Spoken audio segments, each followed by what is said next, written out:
Pace car is off. We are coming to the green flag.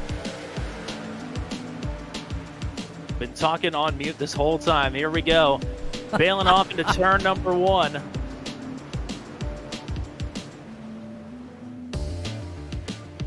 Good start for Patton. He is off and away. Justin Michael taking it easy at the start here. He loses about 3 truck lengths to the race leader. Now into the much faster section here in turn number 3.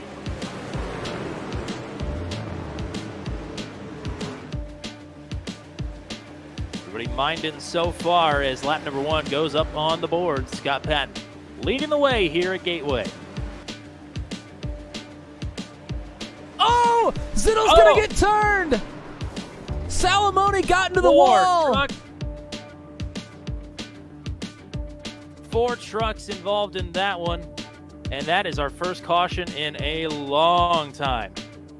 There wasn't a whole lot of room there. Oh, and he tries to slow down going into the corner, and Lehman just gets right into the back of him. And as Lehman tries to corral it, he spins around to the outside and tags Peterson. Here goes Michael now back to the inside. Oh, has to bind it up just a little bit, but he's still going to be on the attack here out of turn number 2.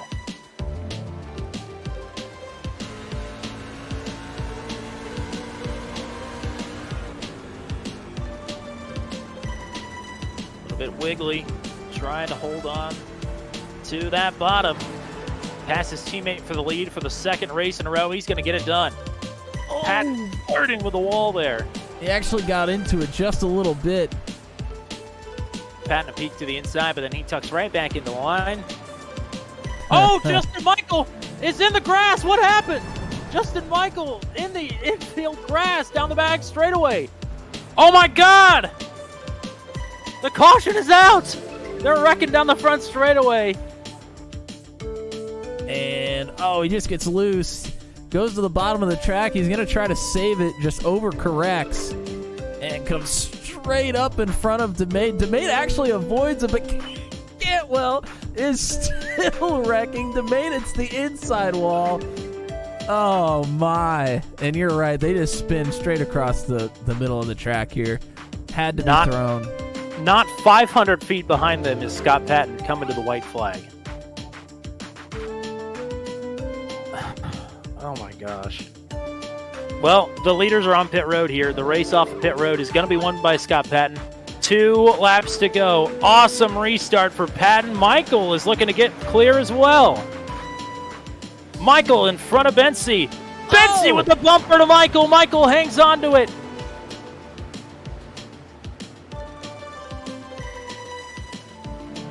Sanders fends off Ryan Dye for 4th.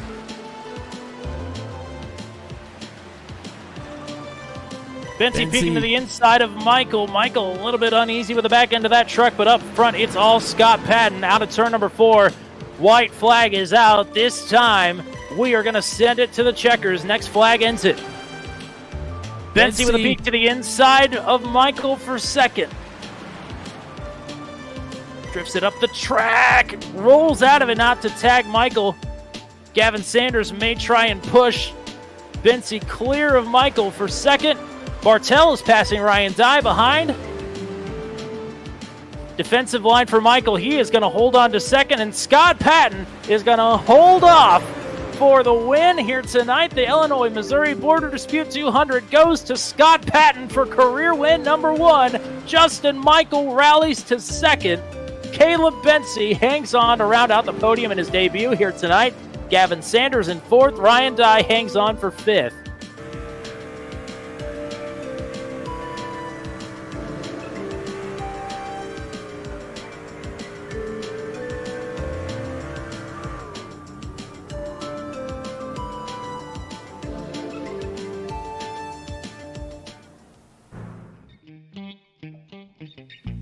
For some, this has been the race that they were dreading. For others, they've had it circled for the last 8 races. But the time for anticipation is nearly over as we are moments away from taking the grid at Autodromo Jose Carlos Pace, the Brazilian F1 circuit of Interlagos.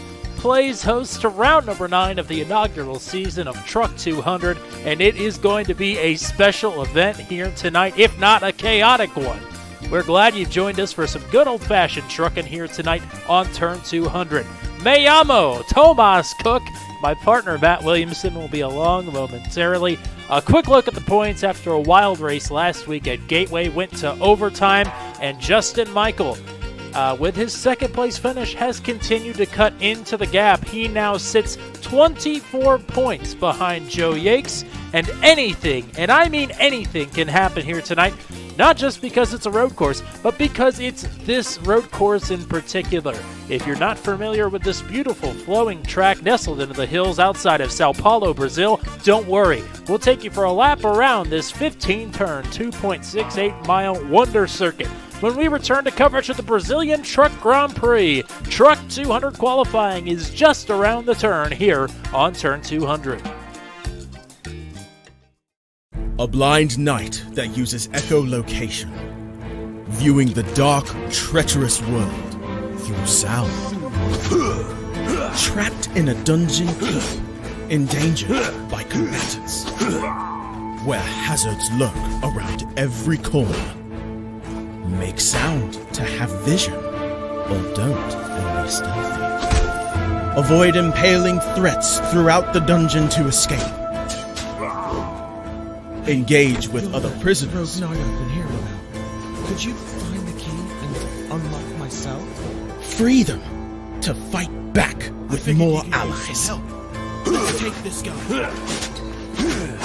The Dungeon Labyrinth has many paths and even more traps. Struggle through the darkness to find your freedom.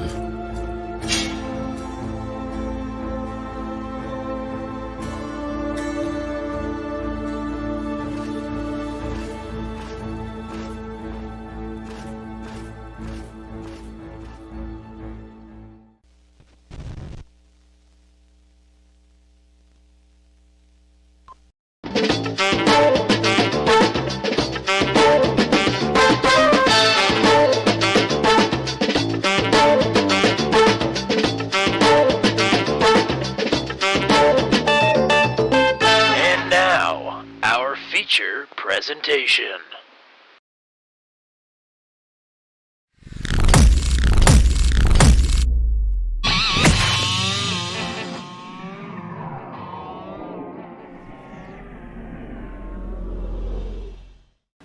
Alrighty, here we go. This is a lap around Interlagos. 15 turns, 2.68 miles. And after the speed trap here, we just crossed the start-finish line. We start braking right away for what is called the Senna S. It's pretty tight here. You want to set yourself up with a nice, easy trip there through turn 2. Now the left-hander around turn 3. A lot of these corners and straights have names. A lot of them are in Portuguese. I don't want to butcher all of them, so I'm just going to refrain from saying as many of them as possible.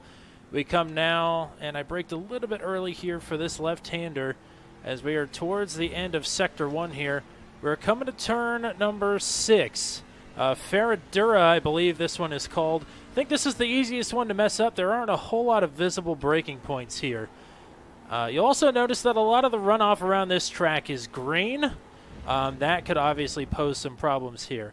All right, we are in turn 8 now, and these are 8, 9, 10, and 11 are very low-speed turns. We were below 50 miles an hour around that last turn through the horseshoe there. We were about 50, 55. We're going to have another heavy break here into a right-hander. This is turn 10. And then we're about to come through turn number 11 here. It's a little bit faster, just an awkward little left-hander. Very easy for the back end of the truck to want to slide out from under you. Now look at the Sonoma grass-colored runoff here. That is not grass. That is a little bit of a rumble strip that a lot of these drivers are going to want to hang on to, trying to arc their way into this turn. And now we are through the back end of the course here. Look at the truck. It wants to slide out from underneath me there, the back end, around these last couple of turns, and back down the pit straightaway. These last few turns can be quite a bit of a handful here as we are now back on the front straightaway, back braking to the Senna S. It is pretty high speed for most of it, but Sector 2 there can get a little bit bottled up. And the lap I just ran, 1:43.4. I think if you ran that in qualifying, we'll see here in just a couple of seconds what these drivers are actually running. And this is a practice session that has similar track conditions to what we're going to be seeing in today's race. I am recording this a day early in our unofficial practice session, but I think if some of these drivers popped a 1:43.4, they are not going to be overly happy about it if they're trying to qualify up towards the front. But speeds come up here on the second lap around Interlagos, so we'll have to see. That is now a lap and a half, I guess, around Autodromo Jose Carlos Pace, a.k.a. Interlagos. Now it is about time to send it back to Mr. Matt Williamson and myself in the present day ahead of today's Brazilian Truck Grand Prix for Truck 200 as I bail it off into the grass. Back to the present. Here we go.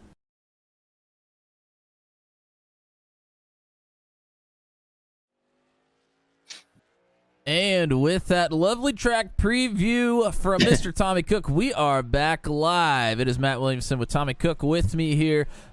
Qualifying is underway. Yes, yes. And apologies if we have some graphical issues today. They seem to be running a little bit slow, the overlays do. So please bear with me. But this is Christopher Kresge out on track at the moment. Our thumbnail driver for the first time, Mr. That's Kresge. right. And turned out a little bit lower than we were hoping for. We knew it was going to be a struggle here today. But only 14 trunkers here tonight in Brazil. But they're 14 brave ones, a couple of new drivers in the mix as well as a couple of drivers who we haven't seen in a couple of weeks. So it's a good group here. Well, as we're talking, Christopher Kresge actually just spun out at some point. Oh. I think he had taken the green flag for his first actual lap at that point. So the first one's not going to be very good. He's going to try to corral that thing and maybe get us at least one time in here. The returning Michael Fish is back in the 20 truck. Yeah, good to see Michael Fish back. It's been quite a few weeks since we've seen that 20 out on track, but good to see him getting after it here tonight in Brazil. Yeah, he seemed pretty excited for this one. This is one that a lot of drivers were not excited for, but no, clearly. Michael Fish, it seems like he put in a lot of practice time, and he's ready to go here. Absolutely. First time to go up on the board is your debut podium finisher last week at Gateway. Mr. Caleb Bensi with a blistering 139.734 on his first lap. Now, I found that the second time around here is going to be the quicker of the two laps, if you can get two clean laps in here. As Matt Houston, a.k.a. Dakota DeMay 2, has put up a time. He goes 140.7. Jeff Smith with a 143.6. And now Gavin Sanders goes to a provisional pole with a 139.297. He was second quickest in practice behind Scott Patton, who was nearly down in the 138s, which is way faster than I thought anybody was going to be getting around here. So Gavin Sanders, Scott Patton, they were battling, duking it out last week in Gateway, and looks like they might be in for more of the same here at Interlagos. Yeah, he looked awfully quick, and this will be, I think, the first time we've seen him at a road course. Is that right? Yeah. Yes. He was not in the league for Watkins Glen. So his teammate Justin Michael, who is not here right now. I did this whole thing in the pre-show about Justin Michael. Reeling in Joe Yakes. Joe Yakes is here, but Justin Michael is not here. So it's looking to be a huge points night for Joe Yakes just by virtue of taking the green flag here tonight. But yes, that Bandit Motorsports group is James Lehman also, who is not here, as now Scott Patton is going to go up to provisional pole with a 139.113. Mega quick lap. But that Bandit Motorsports group really knows how to get around the road course, it seems. Yeah, they sure do. I wouldn't say they know how to get around a road course. They know how to get just around just about any type of track quickly. Every single track. So absolutely right. Scott Patton, he is moving right along, keeping the tradition alive. Oh, Jeff Smith crossed the finish line there. Actually, that might have been his second lap. I believe it was, and I believe his first lap was the quicker of his two. So he is the... DeMade is coming around the final turn here to take the checkered flag on his qualifying. And he didn't post a time the first time around. This time he posted a 140.196. I believe that will put him fifth quickest, if I'm not mistaken. That's my timing updates. Mine is a little slow too. I wonder if it's a server thing. Yeah, we've been having some weird... Scott Patton off track a little bit. Not sure what corner that was around. Pretty late. That might have been turn 11. Turn 11 is pretty tricky, especially on... Well, I say once the tires get up to temperature, it really doesn't change. Turns 11 and the final turn. The truck really wants to kick out from underneath you. He pulled into the pits rather than going through the start-finish line, so he knew that was going to be a slower lap. So you've had 10 drivers take a time. The other 4, I don't know if they're on track or not. Well, we have a newcomer to the series that has put a time up. He's currently sitting in 5th, and that is the number 33 of Devin Armstrong. Yes, Devin Armstrong joining us. He himself said he picked an interesting week to join the league, and you know what? I can't argue. No, this was definitely the most interesting it's going to get all season.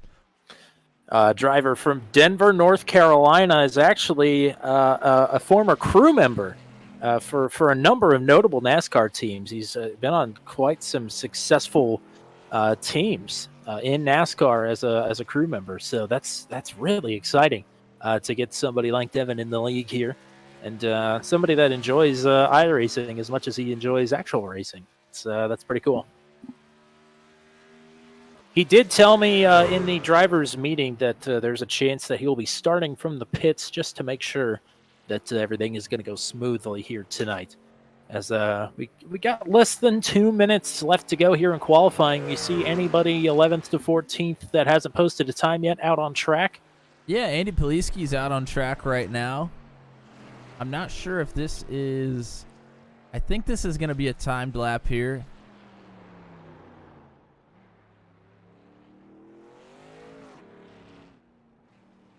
Poliski, I believe, was the last one to join here, but he's a road course guy over in the Venom Truck Series, and he's looking to have a big night tomorrow night. But why not get the week going off right with a good run here at Interlagos? Why not? And he's spinning the tires pretty good. Struggling a little bit around here.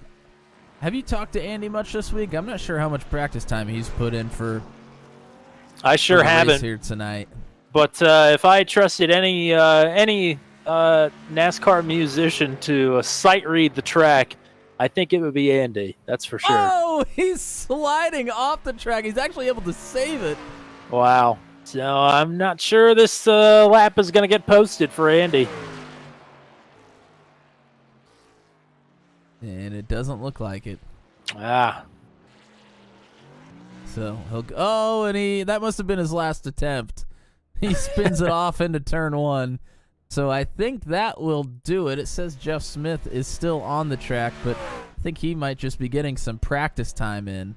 There's a pretty good chance. Not a bad idea as well. We only got 15 seconds left, and this means that Scott Patton is going to lead the field to green.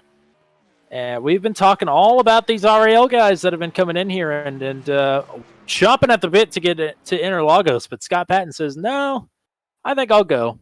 Thanks, though. It's his third time he's grabbed his pole, second week in a row. He is going to lead the field to green here at Interlagos. Starting to his outside, a driver that is absolutely looking to get to victory lane for the first time in his career. He has been robbed before, and is looking to not get robbed again. Gavin Sanders, the Canadian, will be on the outside pole when we get around to the Senna S's here. Row number 2, rather, on the inside. He started third last week. He finished third last week. Caleb Bency starts third once again, this time at Interlagos. Best career start for Dakota DeMade. He is looking for a great run here at Interlagos. He is going to roll off in P4. Tentatively scheduled to start in the 5th position. Rounding out your top 5 starters will be the debuter, Devin Armstrong. But he is on the grid, so he may not start from the pits here. So we'll have to see where that 33 is going to start from. To his outside, the other driver in the field that will be making his first career Truck 200 start here tonight, that is Mr. Matt Houston, a.k.a. Dakota DeMade the second. He rolls off in 6th in the 66. Not doomed at all.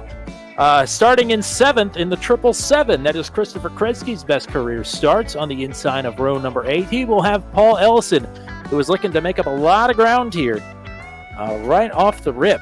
As a lot of the drivers in the top 10 in the points did not start the race here, Paul Ellison is one of the drivers that did. So it'll be a good points day regardless for Paul Ellison here, rolling off in 8th. Michael Fish is back in the field. He is going to be on the inside of row number 5. Rounding out your top 10 starters and the only 10 drivers to take a time, Jeff Smith is going to start in P10 here tonight. A good start for Jeff Smith. Andy Poliski, Steve Roman, 2 drivers that need big points days. They are on row number 6, and they're teammates as well, so hoping not to crash into each other into turn number 1. Troy Thomas will start in the 13th position with the points leader, Joe Yakes, looking to go big here in Interlagos, because his second-place adversary in the championship hunt is not here tonight. Justin Michael is a no-show, unfortunately. He said he may or may not be missing this race here tonight, and it appears that he will not be here. So Joe Yakes is looking to have a huge points day and is going to start shotgun on the field on the outside of row number 7. Alrighty, track conditions for us and some things that we're going to be watching as this race rolls along here tonight. Well, let's go ahead and take a look at the track. Temperature is actually pretty warm compared to what we saw in our practice sessions. It's currently at 103 degrees Fahrenheit, so it's going to be maybe a little bit slippery for our drivers here tonight. As always, 0 fast repairs unless we have a big crash into turn 1, which with 14 trucks, I think we'll be okay, but we will not be throwing caution flags unless we have a big pileup into turn 1. The fuel window tonight is going to be around 25 laps. The right side tires are going to be pretty worn by that point, so I wouldn't be surprised if we might see a couple of the drivers maybe towards the back of the field try maybe a 2-stop strategy here. And there are 3 extra tire sets, as always, here in Truck 200. Here we go. Pace car is pulled off. We are headed down the pit straight with Scott Patton, last week's race winner, and the man that blocked him to kingdom come, Gavin Sanders, starting to his outside. The Brazilian Truck Grand Prix is about to get underway at Interlagos. Vamos!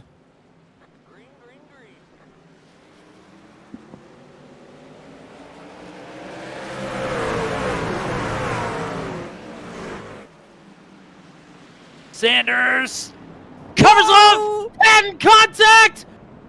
Everybody hangs on. Dakota DeMade in the grass. They're 3 wide for second. There goes Caleb Bency through to the top spot. Patton back to third. Bency to first. Sanders in second. Hangs on to the truck.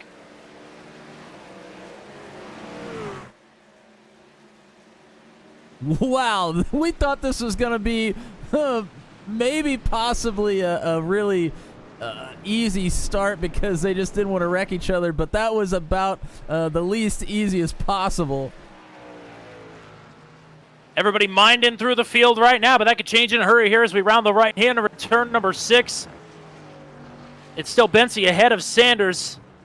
Patton in third, DeMade in fourth, Devin Armstrong hanging on in P5.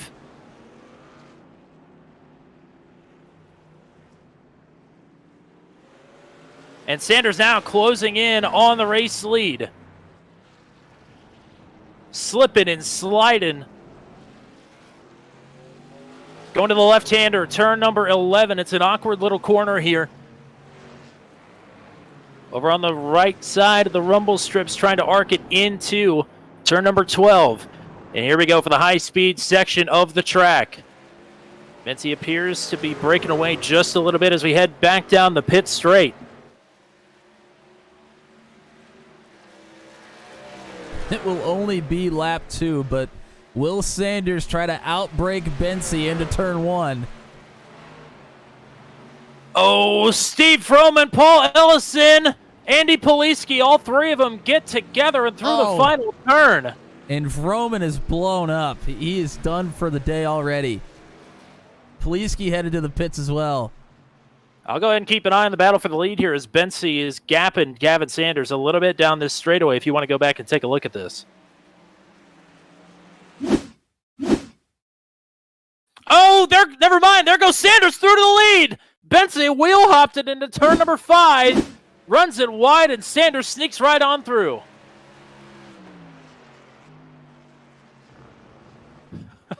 Pardon the interruption.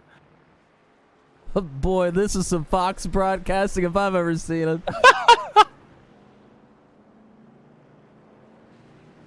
Yeah, we're going to take a break real quick. We'll be right back. Hey, shout out to Sarge hanging in the chat with us, JK Gaming in the chat as well, and the Rain Man 5000. I was hoping to see at least one of you guys here tonight, but at least you're in the chat. That it means a lot that you're at least coming in and hanging out with us regardless. For free. For free, yes. Not having to spend the money on the track, not having to spend time practicing. All it costs you is a like and a subscribe. If you're not subscribed yet, please do, and like the stream. That would be appreciated. So did we get the replay off for that or not? No, I did not get to see that replay. Okay. We probably need to take a replay at the pass for the lead as well. I'll go ahead and keep my eye on Scott Patton now, who is ready to pounce on Caleb Bensi here if he decides to do that again. All right, let's go ahead and take a look at Andy's incident here. Oh, and Ellison gets loose and then comes back into...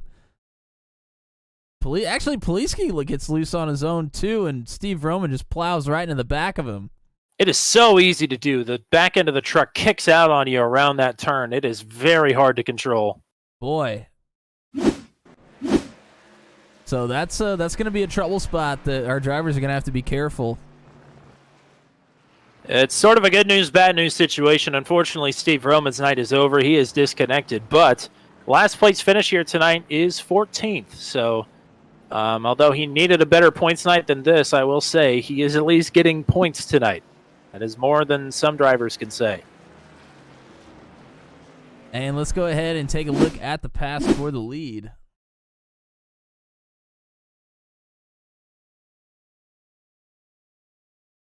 You can see Bensi just wheel hops, goes way past into the runoff area in turn 1, and Sanders goes through.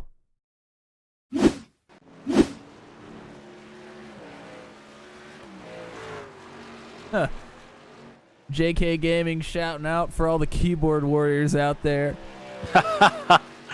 And the Rain Man wants to know if that means commercials with the occasional break for some racing action. Well, there could potentially be. Not here on Turn 200. We currently don't have any sponsors, but if you know somebody that would like to, we could have a couple commercial breaks in there.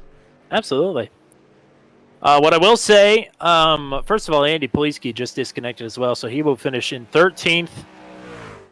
We had a couple of off tracks that last time around, including one from Gavin Sanders. And while Gavin Sanders is starting to slip and slide just a little bit, Caleb Bensi ran the purple lap of the race. Wow. Last time by, he ran a 1:39.597. So Caleb Bensi is starting to pump in some good lap times once again here. He's still got a little bit less than a second now to try and close the gap up to the race leader, his teammate, Gavin Sanders. Yeah, he's kind of reeling him in. Sanders, like he said, slipping and sliding a little bit, slipping the tires.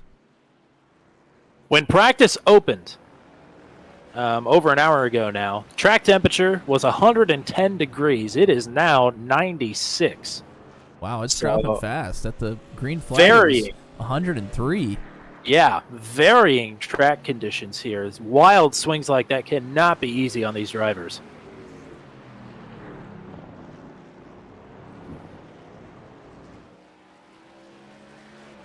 So right now it's Sanders leading Bensy Patton and Dakota DeMade in fourth. Matt Houston, Dakota DeMade Jr. in fifth. Caleb Bensy, or rather Christopher Kresge and Michael Fish have had a spirited battle for the sixth spot the last 2 laps. They are still pretty much nose to tail. So it's Fish in seventh, Joe Yakes in eighth. Paul Ellison right now is P9. Jeff Smith hanging on in 10th. Devin Armstrong has slipped back from 5th to 11th. I believe he had to try and make his way through that melee on the opening lap. That would explain that. 12th right now, the final driver running. It's Troy Thomas. As Joe Yakes, I think, got a bit of a moment, dipped a wheel off coming through the final turn, but did not lose any spots. Just a little bit of time to Paul Ellison. And Scott Patton. Oh, boy, Kresge was loose out of 2. He almost put it in the wall. He's able to save it. Scott Patton through that through the exit of the S's also dipped a tire off track as well. These guys are not working against any incident limit here tonight, so there's no amount of times that you can kind of explore the off track. As 3 drivers just went off track in the same corner. Joe Yakes, Jeff Smith, Devin Armstrong. Armstrong goes around, clobbers the barriers, and is going to hit the reset. Oh, no. And I think, unfortunately, that is going to be the end of the night for Devin Armstrong. He is a quick disconnect, and hope to see him back next week, which is a track that I think we're going to have our wildest car count swing from this week to next week, because we're going from Interlagos to Daytona. So hopefully Devin can make it back for Daytona next week. Hopefully a lot of these drivers can make it back. And we're taking a look at the replay on Armstrong. He blew through into a runoff area and then tried to get back on the track. Went through a tiny little patch of grass, and when he hit it, he was gassed up and just spun straight to the left into the inside wall. Yep, it's a tall task here tonight. So the fact that he even came out here to make his first start with us here tonight speaks volumes. We appreciate him coming out, and hope to see him back again next week. A few other drivers that checked in with me. A few drivers just took their provisional and sort of went home here tonight. Not that there's anything wrong with that. But Johnny Nielsen had every intention of running the race here tonight, and it's his home Grand Prix as well. Lives in Brazil now. But he said he had some family. Joe Yakes! Oh my gosh, he saved it. And hopefully he doesn't pile in here. Oh, Christopher Kresge's around! And it's all happening. Oh, man. Kresge goes over the runoff, loses the back end of that truck. Michael Fish, I thought maybe had something to do with it, but he actually was already out wide. He had nothing to do with it. Man, I there would be too much action to even figure out what was going on if we No. had a full field of 25 to 30 Yeah, here tonight. can you imagine?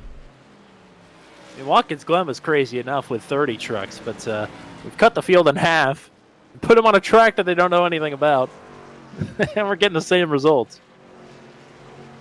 But yeah, Johnny Nielsen says he's actually going to be skipping the next 3 races, including tonight, so he'll be back for the finale at Auto Club.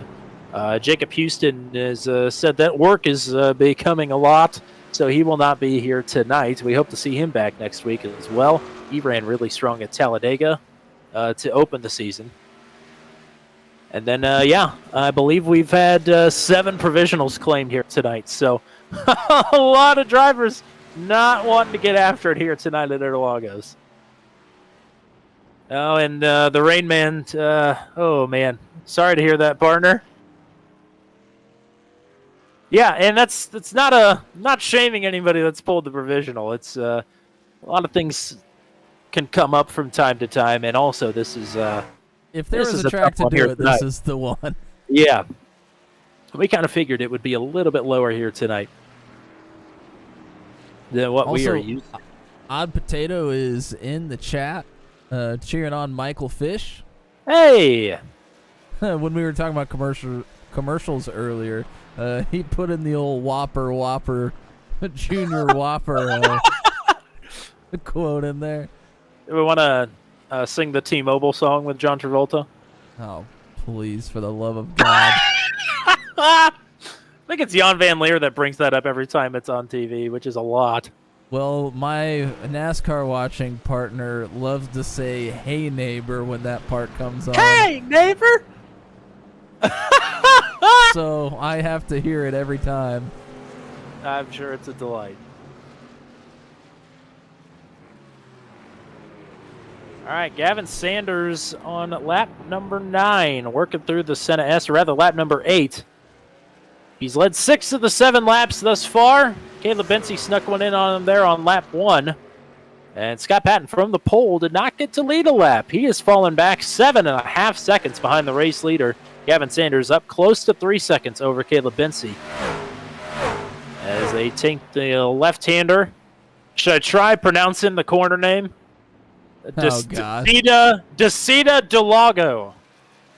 It's turn number 4. That's not that bad. Yeah, it gets worse. For me, an uncultured swine, a lot of this is unreadable. At least not with being offensive, probably. We're going to keep watching a battle here. If you want to keep watching the leaders, there's a pretty hefty battle going on here between Michael Fish, Paul Ellison, and Joe Yakes lurking behind them as well. Ellison has been closing on Michael Fish for the last 5 laps or so.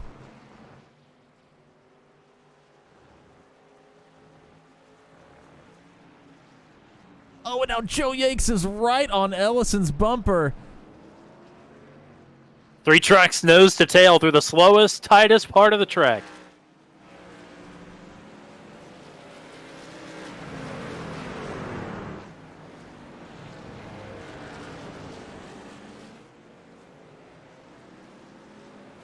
This is a very tricky section, especially in these trucks. Yeah, this track is made for Formula One cars, don't forget. And while they race Brazilian stock cars here, ooh, Michael Fish a little bit wide there. I don't think they were intended for this. This is tricky right here. Ellison underneath of Fish. Fish has to slow down not to send it out wide into the grass. There's no runoff to that right side there. It is only grass. Through, oh God, I was going to try and pronounce turn 15, but I can't. It's not going to happen. I would like to buy a vowel, please. I apologize to anybody who speaks Portuguese that may be watching here tonight. But I love this track. It is absolutely wonderful. I couldn't imagine this season's schedule without it, despite the fact that we're not experiencing the best car count here tonight. We have some incredible sim drivers out here plugging away around the 2.68 mile Autodromo Jose Carlos Pace. I just got a notification Houston went off track. Maybe just dipped a tire off. It didn't look like he lost a whole lot of time there. Oh, I was thinking Jacob Houston, and he's not here, but that would be Matt Houston. I gotta retune my brain just a little bit. Yeah, so he's still in P5. And Ellison has gotten through on Michael Fish. Now Joe Yakes looks to do the same.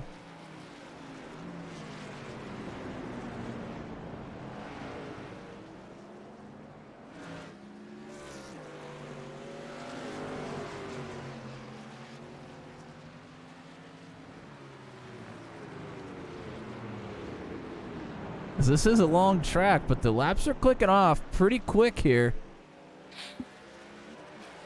Gavin Sanders is through the pit straight already, headed towards turn number 4. Now on lap number 10. So 9 in the books, working lap number 10 already. Through 14 and 15, Yakes has gotten through on Michael Fish now. So Yakes up to 7th, Ellison to 6th. Michael Fish slipped back a couple spots, now in the 8th position.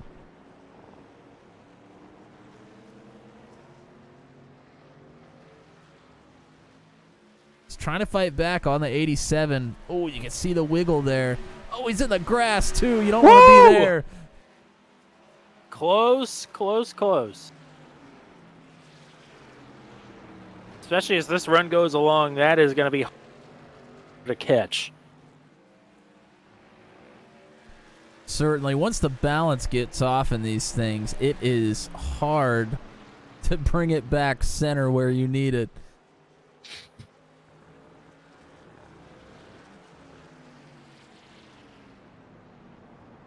I get a notification every time there's a 1X, which is funny because I think almost every driver at this point is getting a 1X through turn 4, running out through the green painted runoff area there.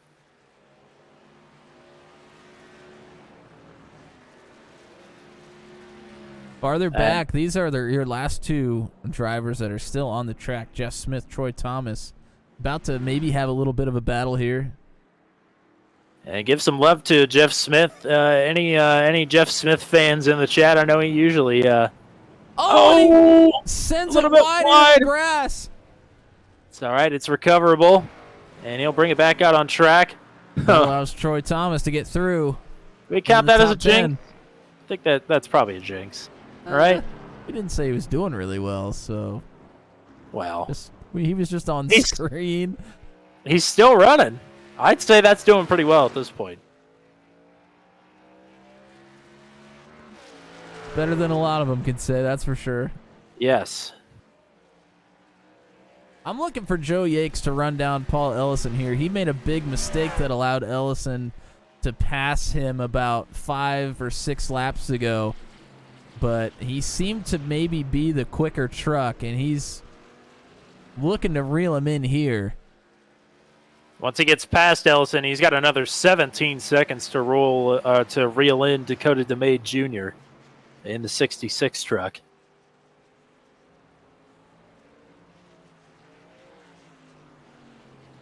We'll keep keeping an eye on the lap times here.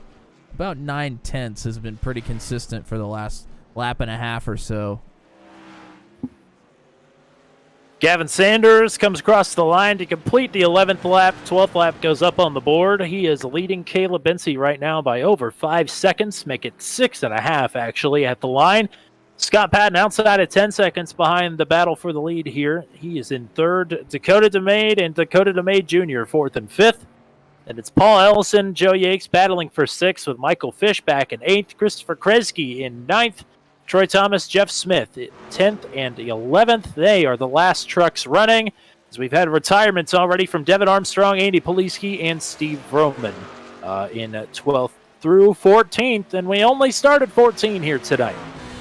If you're hanging out with us in the chat, let us know. We had a big week here on Turn 200. We did. We're going to go ahead and go cockpit view with Joe Yakes, take a lap around here while he's trying to make a pass on Paul Ellison. Not a worry, but we can go ahead and talk about, we hit subscriber, the golden subscriber for our channel. Yes, Lindsay G. Lindsay G was our 200th subscriber, and since then we've picked up 7 more, which is incredible. As Yakes taking a peek, Ellison runs wide through the grass. No foul, but some harm, as he is going to give up the 6th position here. And that's about that same spot that Ellison was able to get through on Yakes. So a little bit of cat and mouse going on between those two. But yes, Lindsay G was the 200 subscriber, and actually we're up to, I believe, 207, maybe 208 now. Yes, we're at 207 to start the stream. I'll go ahead and refresh. Yeah, we picked up one more during the stream, so if you've subscribed here tonight, identify yourself, and you'll be our 208th subscriber. You'll go down in history.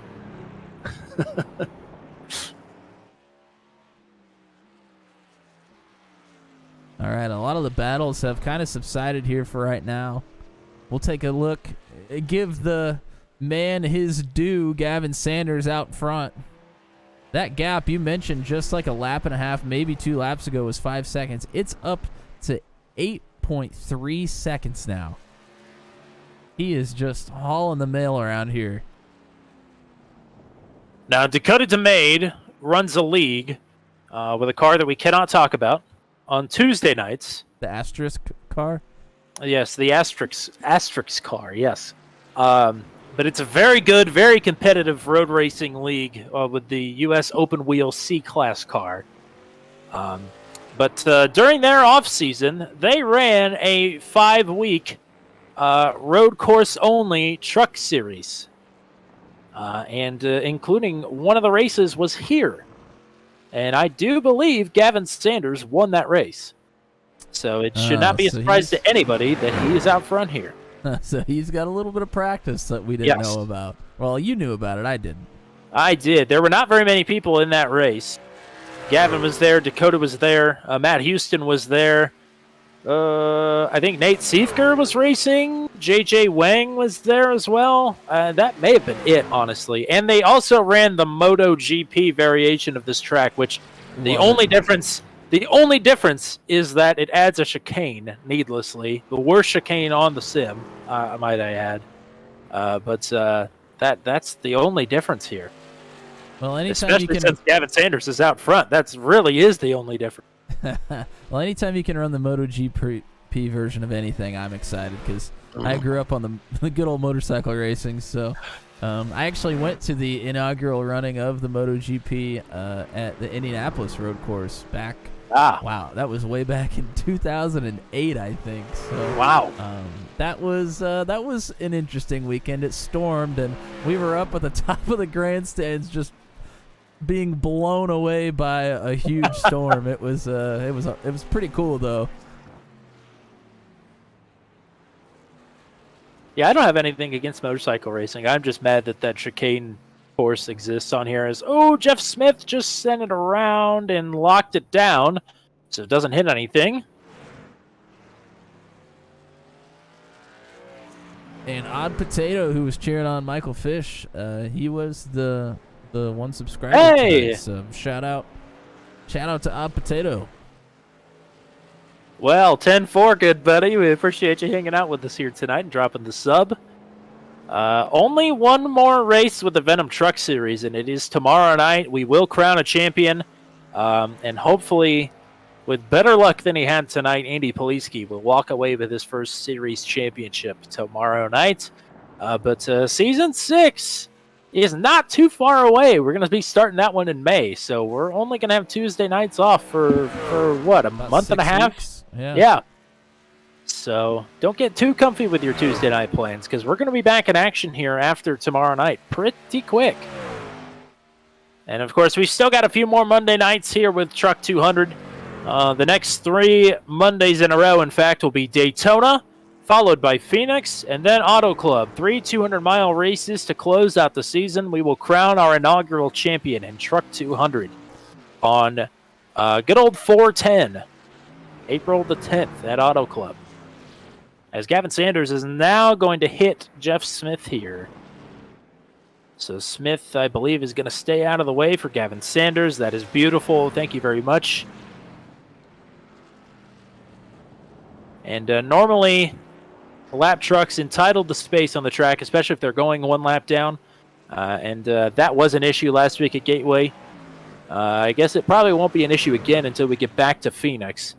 But lap trucks tonight were asked to get out of the way no matter how many laps down they were, just because of the circumstances of this track and sort of the uneasiness that I'm sure everybody is feeling here with 15-lap-old tires. Well, there's a battle brewing here on those older tires. Scott Patton is reeling in Caleb Bency. This would be a fight for second. And that gap was almost, actually it was over 3 seconds this last time by. Something must have happened to Caleb Bency this last time around.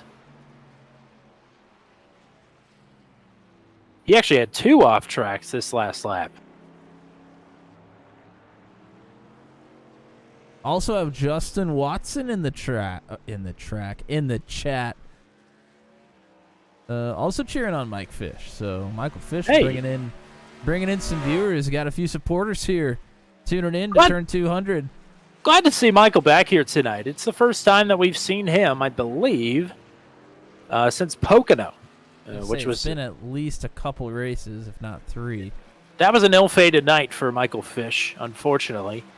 But, yeah, he's missed the last 3 races, so it's great to see Michael Fish back with us here tonight. And you know what? The worst he's going to finish here tonight is 11th. So that's a pretty good return outing, no matter how it ends up.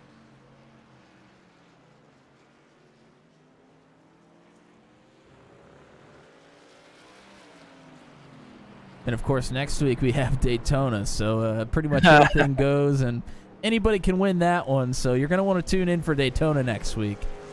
Expecting a big field for Daytona. It's going to be a sunrise race. Can't tell you how excited I am for that. And after Daytona, there may be some interesting news regarding the Season 2 schedule. Oh! Maybe. So just keep your little bitty eyes peeled for that one. That's all I gotta say. Should I show him right now? No. Well, Yeah, who's to say it's even done? I was going to say, good, because I don't have anything for him. Yeah. Definitely didn't put it in the Google Drive earlier today. I don't know what you're talking about. Now, to be fair, it's not a complete schedule. There is opportunities for the schedule to be amended. As Michael talk Fish, about how that's going to work? Not yet. All will be revealed soon. Michael Fish did just have a lockup and a full spin. But he did not hit anything, but he unfortunately did lose the 8th position to Christopher Kresge. Well, that makes a lockup spin for both Kresge and Michael Fish. Yes. As now Scott Patton is within a truck length of Caleb Bensey. This will be the battle for second. Yeah, we've been watching Scott Patton reel Bensey in here. Boy, this is a very slow part of this track. Sector 2 here is borderline diabolical as locking the left front tire. Caleb Bensey, and he takes a shot from Scott Patton. Patton is itching to get around Bensey here. Despite the fact that Patton came in so late to the season, he could potentially get himself into the top 10 in points today. I mean, he has not finished off the podium yet. Well, with a lot of our drivers inside that top 10, not here tonight, it's definitely possible. Everybody except for Justin Michael claimed a provisional here tonight that was inside the top 10. That is not here. So that would be... Oh, man! Patton really lays into him. He puts the bumper to the 29, but the 29 stays stable, unmoved. Unmoved for now. That one did register 4X, and you can see a little bit of a boomerang shape there on the 29.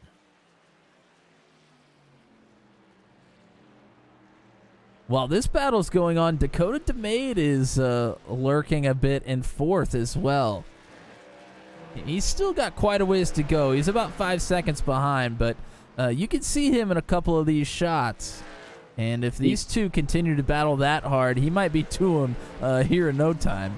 He was about 7 seconds behind before these two started battling. And Scott Patton back on the prowl. Bit of a wrinkled tailgate there with the Race First logo on the back of the 29. Yeah, and Patton's got to be careful to not lose any RPMs using that front bumper that hard. A couple of setup amendments were made over the course of the week to try and help these drivers that may pick up some front end damage. Some of the trucks were in testing were getting a little bit too hot. So a couple of amendments to get some air to the front of these trucks were made without them blowing up. So hopefully all is well there in the kick pod of the 46. Oh, jeez. Not sure if we are privy to see any gauges or anything, but you might take a little looky-loo in there to see if that water temp is maintaining. Well, I'm not sure. I might have to blur out all the gauges. I don't know if I'm allowed to show any of those on stream or on broadcast. No, I'm kidding. Let's take a look at them. We'll go ahead and go on board here with Scott Patton in the 46. A lot of love here for Michael Fish in the chat. Yes. On Potato says that he just recently purchased iRacing, and he won his first rookie street stock race at Charlotte yesterday, which is That's a home awesome. track for him. So congratulations. Welcome to the family. And Absolutely right about it being a money drainer, but it is absolutely worth it. we do have a C license requirement, C oval license requirement in Truck 200, but if you feel like coming out for Season 2, we would love to have you. Oh, man. Patton is so good there through turn 10. Benzie is really struggling. Patton is struggling to keep off the tailgate of the 29. They're about to have some lap traffic here, probably within the next lap or so. I mean, Patton has been all over the rear bumper here.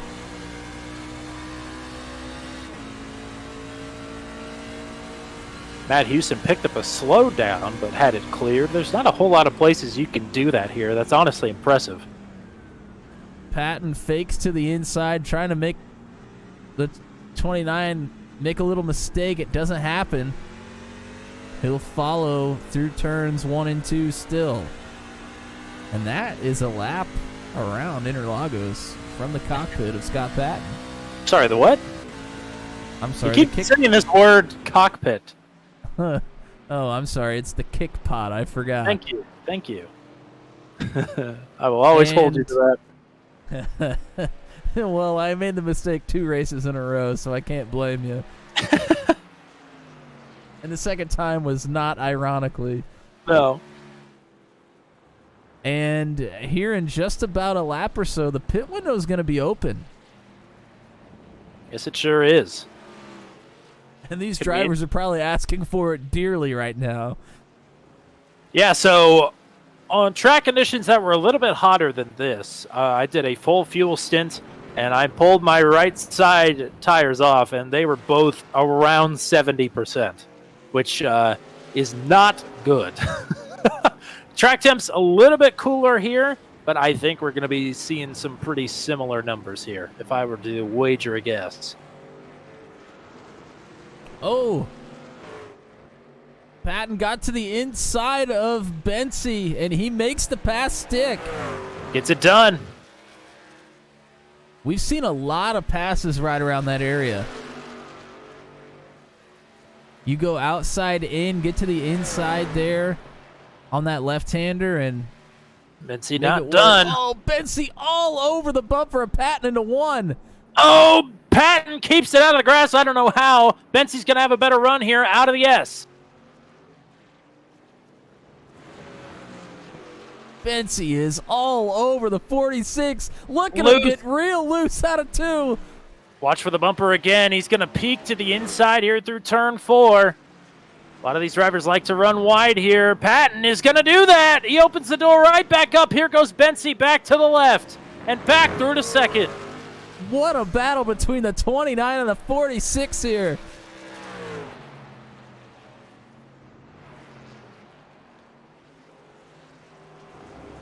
Benzie says he's excited to get to race in something that you can get your elbows out and not worry about damaging floppy wheels. Boy, he had to have him out when he got that loose around that corner. I think they've been out for a while, and they are getting sharp. This Don't is the look corner now, that Dakota is so good through, and he's going to pull up to the right side. And you're right, Dakota DeMade lingers behind this battle for second. Oh, Patton, the crossover again. Patton may send it deep here. No, he doesn't. Benzie does, though. He's going to hang on to it, but leaves the door open for Patton again. Benzie loose. Those rear tires are screaming for help.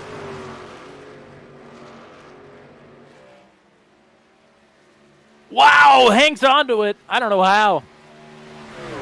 Deja vu. Patton again going to be on defense into turn number 1. And behind them, DeMade's asking for some more battling, so he might be able to get through on at least one of them, if not both. He is less than a second behind Benzie. He was 6.5 seconds back, not 5 laps ago. Shout out to Insert Coin Racing in the chat as well. We got everybody hanging out tonight. Absolutely, and it's been a humdinger so far. Cheering on telling Paul Ellison. I'm telling you what, a lot of those drivers that didn't come out tonight, they're missing this. This is, I know it's a tall task, but goodness gracious, it is some good racing.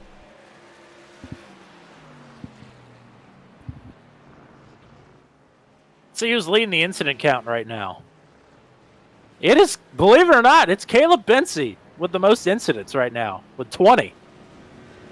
And now there have been a couple of 4Xs scattered in there. But it's a little surprising, gotta say.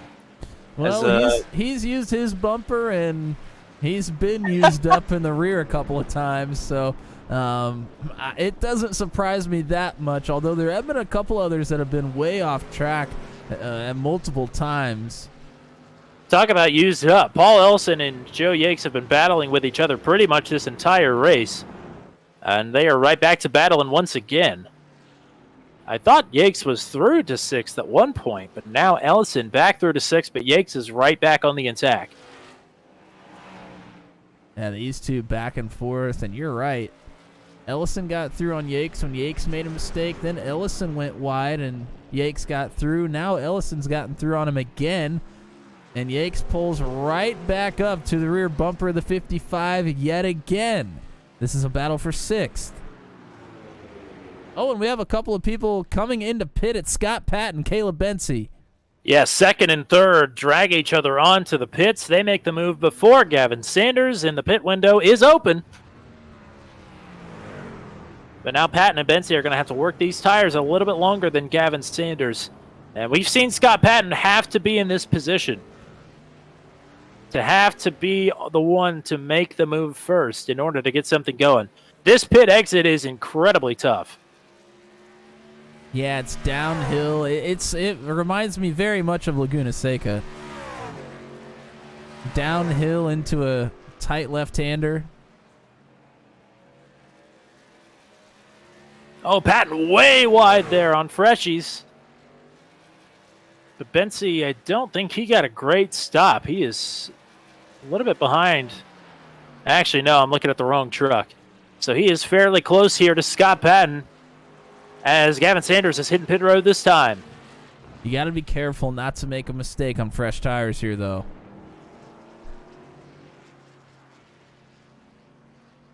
But Bency is looking to be on the attack. They have Matt Houston in front of them right now, who is probably going to come into pit the next lap or two. Christopher Kresge on pit road as well. He is off and away, as there goes the race leader. Brittany Ernsberger in the chat as well, cheering on the 96 of Jeff Smith. He's had a little bit of a tough night. He's in the pits right now. I mean, just got onto pit road. Tough night, but he'll finish at least 11th, if not a top 10. So, I'll take his tough night any night. Yeah, definitely. He's going to get a lot of points here, so it's certainly nothing to sneeze at. Good for Jeff Smith to come out here tonight and give this a go. I don't think road course racing is necessarily his forte. As here we go again. Bency and Patton with magnets in their bumpers, drawn to one another once again for the battle for what will be second. Dakota DeMain still out on track. I believe he is the race leader, or either that. No, Sanders. No, Sanders is the race leader. There goes Bency. Gets through. Patton having a tough time there through turn number 4. That is where he has given up that second spot almost every single time. But Sector 2 is where Patton has Bency covered. Way better through these low-speed corners as Bency is really rocking on those rear tires, trying to get that truck woed down.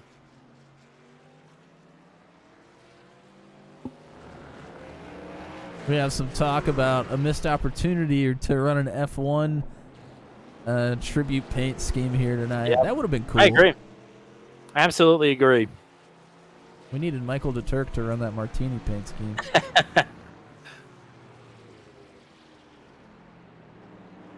Oh, Patton. Ooh, there was a little bit of runoff there to work with, and he used all of it. I thought he was going for a trip through the grass. As Dakota DeMade actually led that lap across the line, Gavin Sanders is back through now on the race lead, or to the race lead, rather. Yeah, it was an unfortunate incident for Andy. A self-spin, it collected Steve Roman as well. And it ended their race pretty quickly. This other truck behind Dakota DeMade is Christopher Kretzky, who has been to the pits already. But he is a lap down. And DeMade lets Kretzky through. Yeah, Dakota's going to need to come to the pits. Joe Yates is in the pits for a stop. Ellison, who he was battling with, stayed out. And Caleb Bensey set the purple lap that last time around, but he keeps just letting Scott Patton back in as Patton really sends it wide there. I thought he was going again. He keeps scaring me.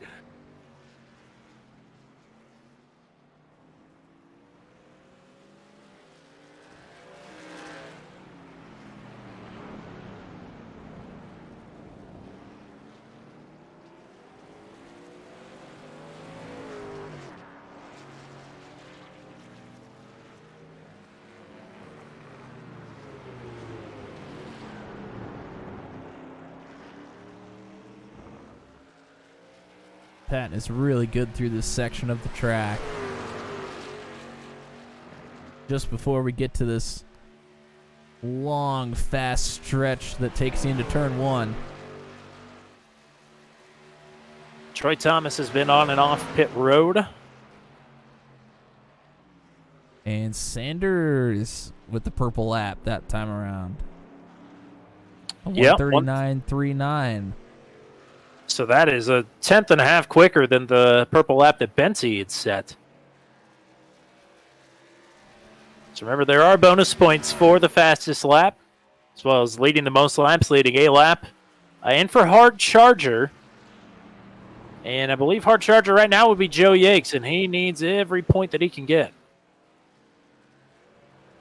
Oh, Bensey really slides it out there. Woohoo! Oh, Man. Matt Houston just took a slide through the S, picks up the furled black flag. They'll have to serve a little bit of a slowdown here not to get an actual black flag. As we see purple laps go up, I wanted to take a look at the weather. Track temperature at 92 now, so it continues to get cool. It's kind of 11 stalled out degrees a little down bit. from where we started the race. Yeah. And almost 20 degrees down from where we started practice. We started at 110.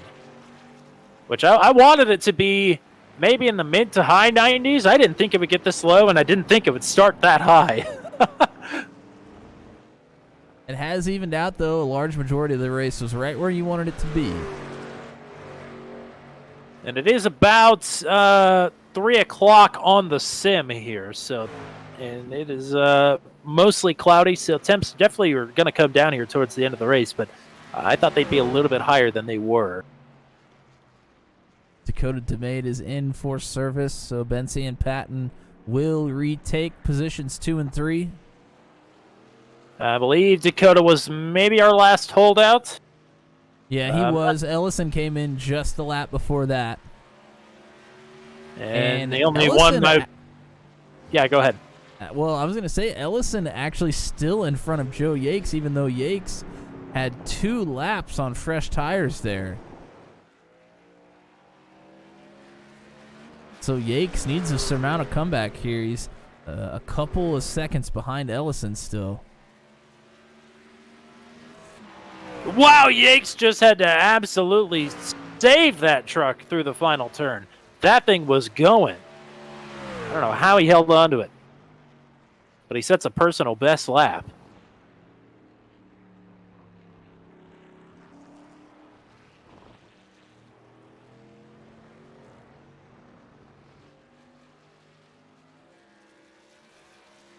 So full field rundown now with everybody on and off pit road. Gavin Sanders continues to lead this one by 11 seconds. He's led all but 2 laps thus far. He just set the purple lap of the race, a 1:38.587. Gavin Sanders coming to life with the fastest lap of the session, practice, qualifying, or race. Dakota DeMade, I believe, is still in second. Is he not? Or did he? No, Dakota is it not came updated? Dakota came into pit. Oh, there we Benson go. Patton got Caleb through. Bensey through to second. Scott Patton in third. I believe Dakota in fourth then, with Matt Houston in fifth. Paul Ellison, Joe Yakes, Michael Fish. The trucks on the lead lap through the 8th position. Christopher Kresge, the first truck, 1 lap down in 9th. Troy Thomas then rounds out the top 10. Jeff Smith rounds out the trucks that are running in P11. Devin Armstrong, debut and a DNF, unfortunately for him here tonight. He will finish in 12th. Andy Poliski, 13th on his first lap crash, as well as Steve Roman, who was caught up in it. So Broke Guy Racing just lost the team points lead for the first time all season. And it's going to get a little bit worse here tonight, although I believe Joey Yakes is the only representative here tonight from Hammer Down Motorsports. So maybe Broke Guy Racing, despite finishing 13th and 14th, they may take the points lead back, depending on how well Joe Yakes does here for the rest of the race. Interesting little development there. But team points certainly tightening up. Yeah, it was going to be an interesting points night because we knew a lot of people weren't going to be showing up here.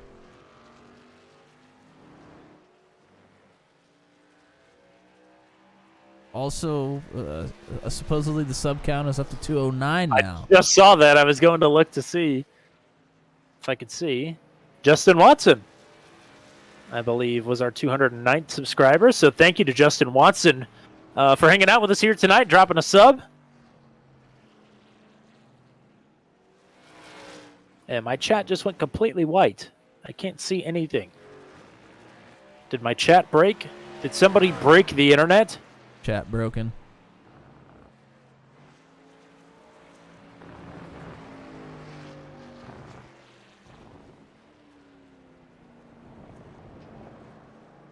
I believe Michael Fish has dropped a lap here to Gavin Sanders. Go ahead. Oh, I was going to say, while Tommy tries to fix his chat, let's... a lot of people here probably aren't very familiar with Interlagos as Sanders gets through the back half of the track here. I'm going to go ahead and go cockpit view when he goes across the start-finish line. And we'll get a lap from the leader's perspective, see how he's working through. You want to give it like a good old-fashioned crank it up as well? And hear him work the throttle and the brake and everything. Yeah, just we get can the give full experience here. We can give it a crank. Let's do that. We'll go cockpit view with Gavin Sanders right now. Cranking kick pod. Here we go.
Garrett acted like we've cursed anybody before. It's never happened. Never will. Unbelievable. I'll tell you what, as soon as we went to his cockpit view around turn 1, he slid that sucker hard. I was getting nervous. I'm not even going to bring up what's happened to Gavin Sanders this season. We'll talk about it post-race. But it's been a tough road. We'll just put it that way. But up over 24 seconds over Caleb Bensey right now, who looms in second. And now Bensey has put on 8 seconds over Scott Patton. I don't think he ever had that much of an advantage, but I will point out that Patton came to life towards the end of the run. Maybe Bensey, who is still new to the truck, still trying to figure things out, maybe he learned something to save a little bit in these tires as the run goes along. We'll have to wait and see. Closest battle on the track here is between Ellison and Yakes.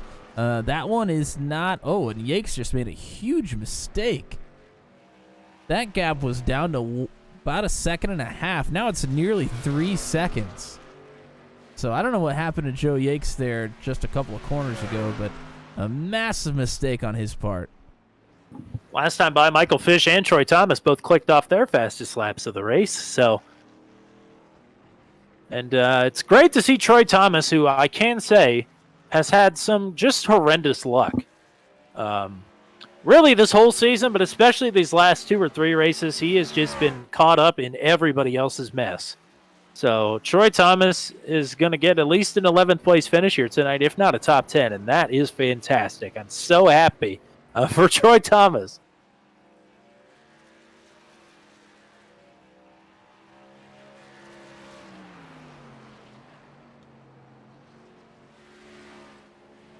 I think next time we have the Brazilian truck Grand Prix, we need to do a giveaway for maybe a Brazilian wax or something like that. Make it the full authentic production. You know what I mean? Oh God. Yeah, if we hit like a quota, like the number that I had on Interlagos is I wanted 15 trucks to start this race. We didn't quite make it there. So you're saying if the next bizarre road course that we hit. If we do 20. Let's say if we get 20 Yeah, trucks. if we hit 20, we're going to be throwing out prizes, is what you're saying. Yeah, I think that's a good idea. All right. Mark it down.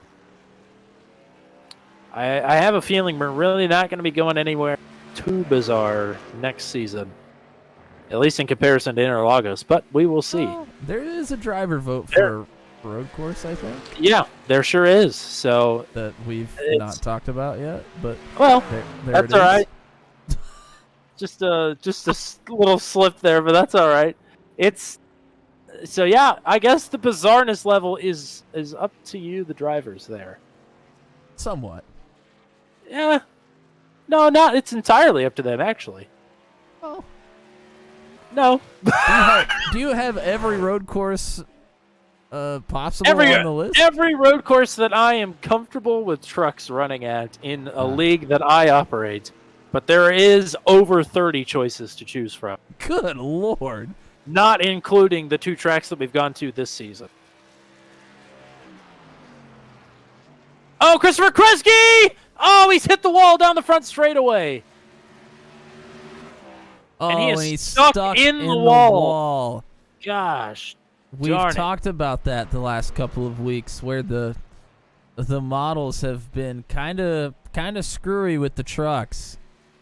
And I think what you're going to see is, maybe not. I think normally I would expect to see a truck kick the back end out coming around that turn, but I think Kresge lost the front end of that truck and just plowed into the grass. And once you get more than 2 tires in that grass, it is not going to be saved, unfortunately.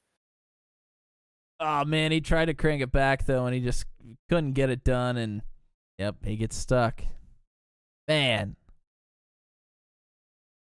It's a valiant effort tonight, though, from Christopher Kresge. And who's to say? He doesn't have a meatball flag, so he may not be done here.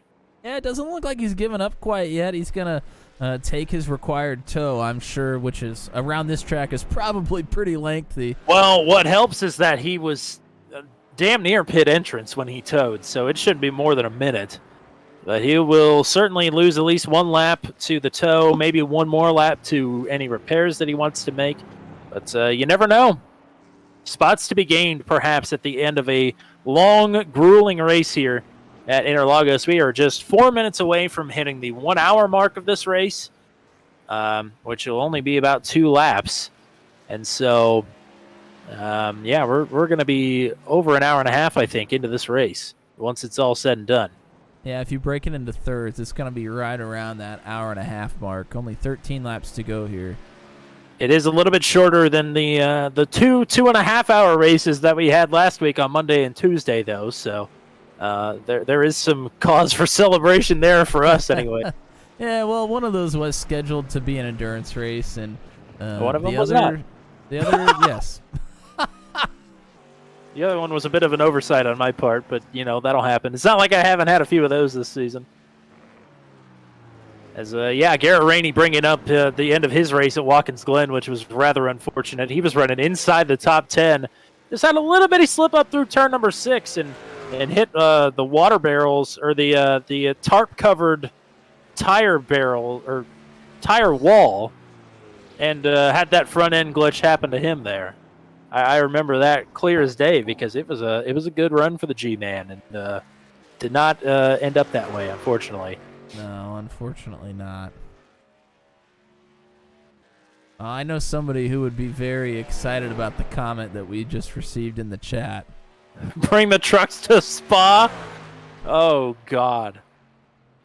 You want a 4-mile road course? Oh, lordy, lordy, lordy. I guess Road America is 4 miles long, too. I guess there's no room to talk there. I don't think I put Spa on the list, but I'll have to reconsider it, I guess. If not running Spa is screwing around, I guess I'm a big screw-up. You know what's been great about this week, though? Even though we don't have a whole lot of drivers, I know that we had some by the track and at least run some practice, and all of them, whether they're here tonight or not, said, you know, I thought this was going to be just a bad race in general, but this is actually an awesome road course. So we're at least getting spreading a little bit of love for Interlagos here. Our drivers are kind of finding out that this is actually a pretty cool little course. I think if somebody who had any talent whatsoever were to build a setup for the trucks here, I think the racing could be very good. I think a lot more people would be comfortable about it. Unfortunately, it's me building the setups, and some people are holding on and some people are not. So we'll see. I shouldn't say I built all the setups. I built this one just out of necessity. I could not find one anywhere. Oh, Joe Yanks in the grass, the same place Kresge was. He's on to it. He's able to hang on to it. He had pulled up right behind Paul Ellison. These two, the time between them has just rubber banded back and forth, and Ellison is having a hard time getting around a lap truck right now. And that was Jeff Smith, who did let them through at one point. I think, unfortunately, something may have happened to these two for Jeff Smith to get back through. And he is going to let them through once again. Yep. Not about the full length of the pits behind these two as they continue to battle is the race leader, Gavin Sanders.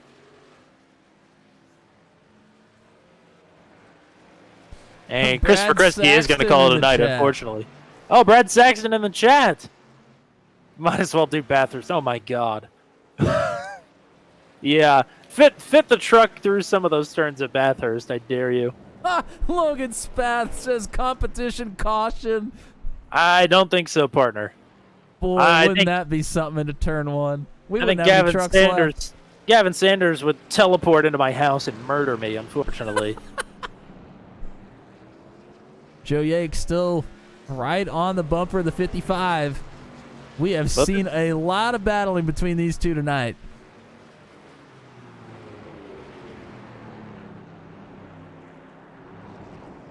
Oh, Ellison dips the right rear off, maybe into the grass. Keeps it powered down, though.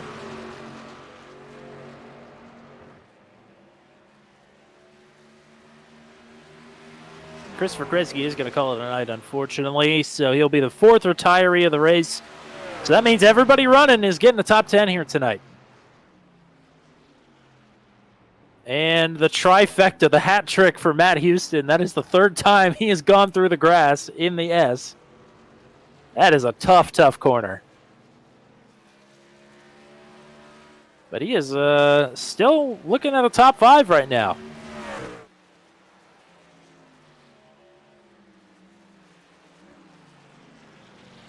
Joe Yates hounding that rear bumper. Oh, he's way off into the runoff here, though. He's got to be careful in the grass there. He's able to navigate it, but that is exactly where Devin Armstrong made a mistake. He hit that grass, and he went straight into the inside wall. We've seen Michael Fish and Christopher Kresge both get turned around there as well from doing the same thing. It's easy to push into that runoff, and not a whole lot very easy to recover it.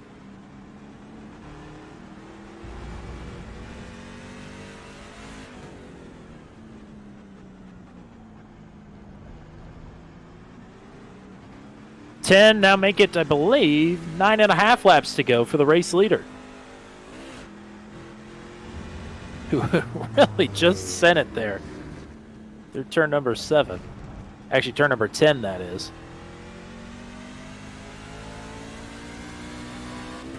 Still getting after it.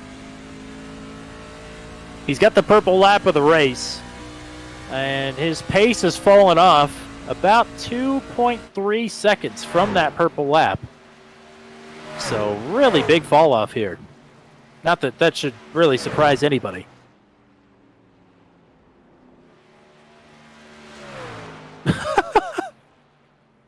Logan Spath says, Gavin said he'll kiss you on the mouth for a competition caution. I'm in a call, I promise. Okay. Okay. I'll take your word for it and then accidentally forget to throw one.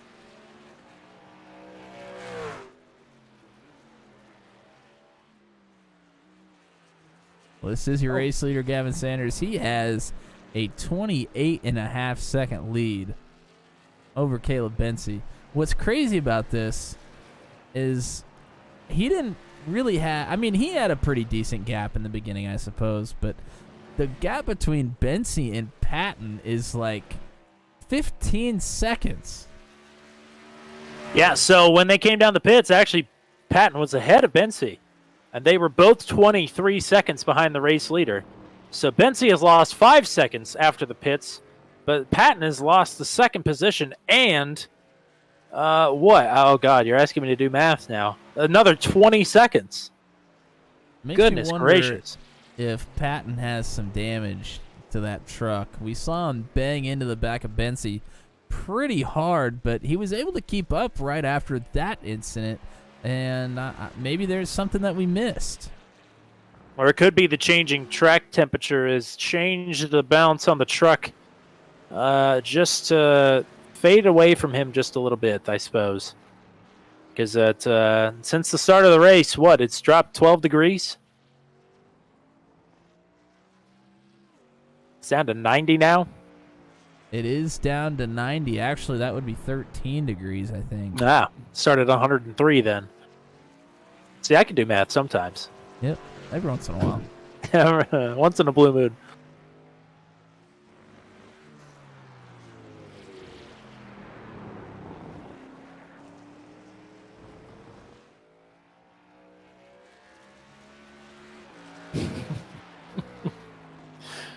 I think we've lost a handle in the chat, unfortunately.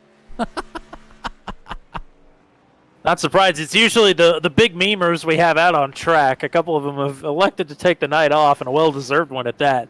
But doesn't mean that they're not meming with us here in the chat, and you love to see it. Matt Houston has fallen back pretty darn good. Paul Ellison, Joe Yakes, only a couple seconds behind him. Yakes back to the bumper of Ellison again. They have been battling almost this entire race. That is incredible. But now, yes, it is about to be a 3-truck battle for a top 5 spot here, which Joe Yakes will be licking his lips at getting a P5 here.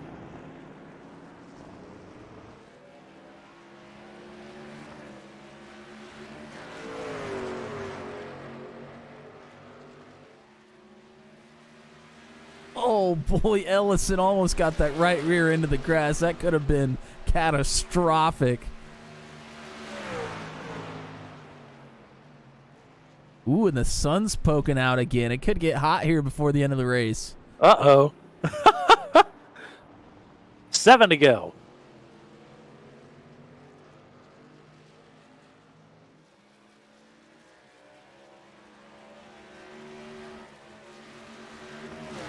We have Dakota DeMade right now in the lead with 33 incidents. League record is 35 at Watkins Glen. So that's something for Dakota to shoot for here. Michael Fish, Caleb Bensey, both at 31 right now, so not too far behind. Do you want to tell everybody what your record for incidents in a road course race Yeah. is? So it was a next-gen race, a 50% actual race distance at Circuit of the Americas, very fittingly.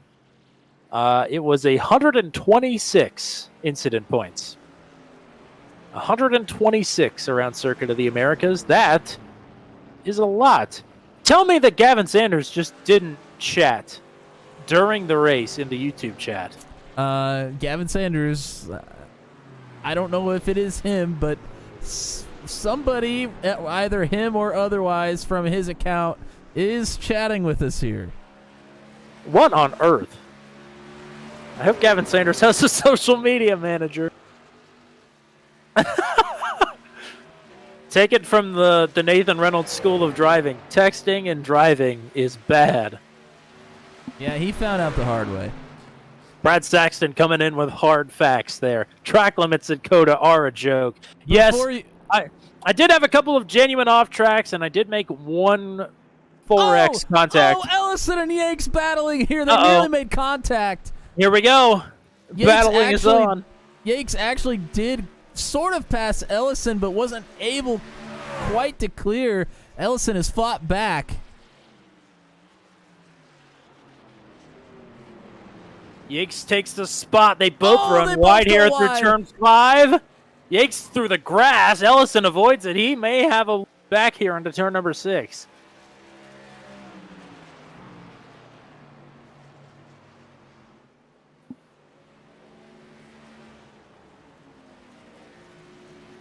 Before this texting and racing fiasco, I was going to mention the track limits for you. Oh, Yakes, really loose there. The track limits at COTA, you get 1Xs at least like 10 times a lap there. Or you What's could, funny is potentially. this is a Formula 1 track just like Circuit of the Americas. And the off tracks here are much more reasonable. So I don't know what happened at COTA, but it's a joke. Absolutely, it's a joke. Gavin Sanders said, pull me over. Oh, God. Competition caution, throw it. I will say he just gave up a second that last time by to Caleb Bensey. Not that he doesn't have some time in the bank to play with here, but I don't know. I'm not going to speak on the issue anymore. A little something to watch here. Dakota DeMade is actually reeling in Scott Patton. Only about 3.5 seconds behind him. Oh, and Patton. Whoa, Patton's around. He locks it down, but he's off the track and backwards.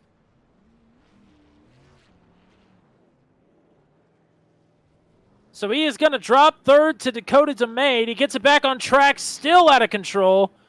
Next truck up is Matt Houston, but he is well back. So Scott Patton has some time to try and cool his equipment down. But, man, I think the battle for the podium may be over. Just as quick as it started. I wouldn't speak too soon. Yeah, we'll see. This is a same Oh, man, he almost sent it around again.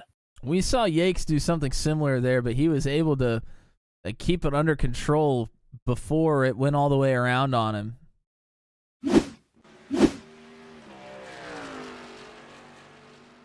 No slip-ups there. So maybe these tires will be back to temperature here before the big slowdown into turn 1. So while that's happening, Yakes has gotten around Ellison. Now I have to watch this somewhere. It's the 17th pass of the race between these two trucks. They just can't decide who is going to shake out in front of the other. These are the last two trucks in the lead lap as well, in 6th and 7th. So Yakes passes on the... Oh, we already saw this one. Where did he pass again? I think they just pass in the same parts of the track over and over again. That's possible. I might be losing my mind here. I think we all are, partner. It's all right. We're an hour and 12 minutes into this race.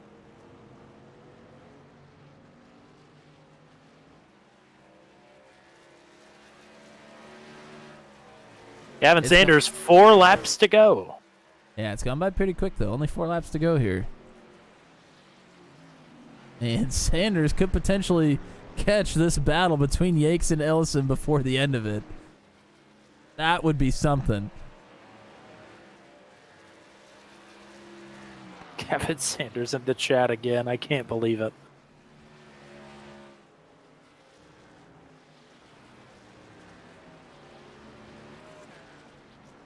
Oh, Yakes locks it up into that one.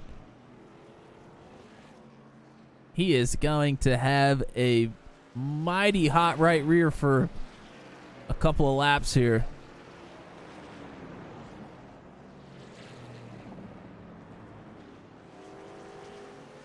Oh, Ellison nearly goes around. Goodness. Slippy, slippy, slippy. These tires are getting hot. Track temp up a degree, I think. Yep. Back up to 91. The sun is definitely out in some of these turns. Baking down on the track.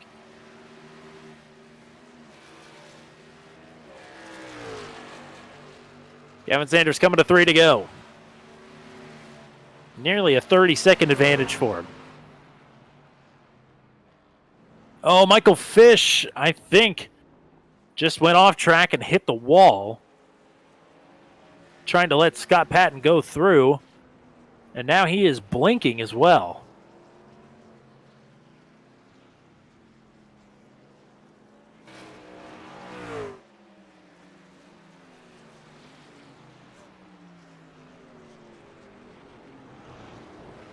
So everything is settled down for now, except for actually Joe Yakes and Matt Houston are about to have a battle for 5th.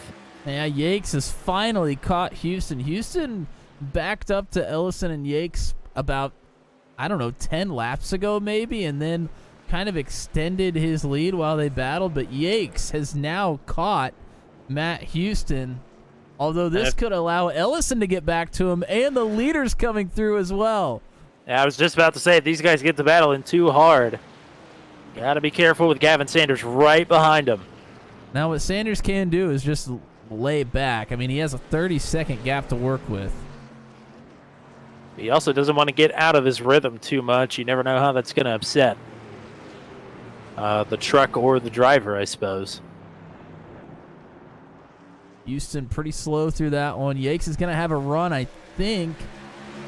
How aggressive is Houston going to get? Oh, he Houston doesn't leave. pushes down pretty far. He needs Houston in the grass. Hangs on to it. I don't know how, but Yakes has gone through. Meanwhile, Sanders has gotten around Paul Ellison. 2 laps to go. Houston Here goes sends it Houston to the inside. Wow, locks it up. He's still side by side. Oh, Houston loose. Sanders navigating. Go ahead, text and drive while you're pulling that one off, partner. Yeah, we'll see. Still got Joe Yakes to work through, and now Paul Ellison, of course, is pulling right back up into the mix here. Well, Paul Yakes Ellison gonna run it wide. Ellison would like to get just as close to Sanders as he can to try to use him as a pick to pass Yakes. He's going to try to do it. He's on the outside here. And Matt Houston's not going away either. He is pulling right back up to Paul Ellison. It's a 2-position swing for the 66. Houston loose out of there. He's on the inside. Oh! How did he not pile straight into Paul Ellison there? Houston absolutely sending it. Ellison Good news for Joe Yakes. I don't know how Houston not only didn't pile into him, but even kept the truck going straight. It's one thing to not hit Paul, but to also keep the truck rolling. It's incredible. Gavin Sanders will be coming to the white flag. I think there are going to be a lot of drivers that are going to be waving their own personal white flags after this one. They are working for it.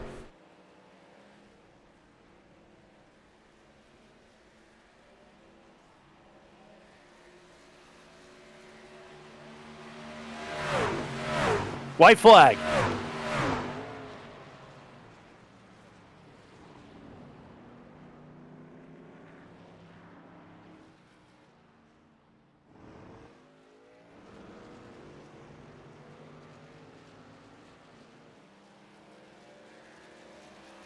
Top 4 trucks on the lead lap in a place. Oh, Houston was in the grass. In a track that takes over a minute and a half to make laps at. That is incredible. Houston is just absolutely in send it mode at this point. Look at how far off he is. He goes around the grass. Oh my goodness. Look at that run he just got. That was unbelievable. He was saving that one, no doubt about it.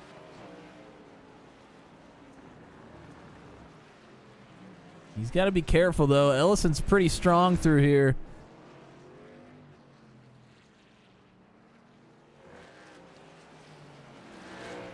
Sanders minding his P's and Q's, as there is no minding behind him.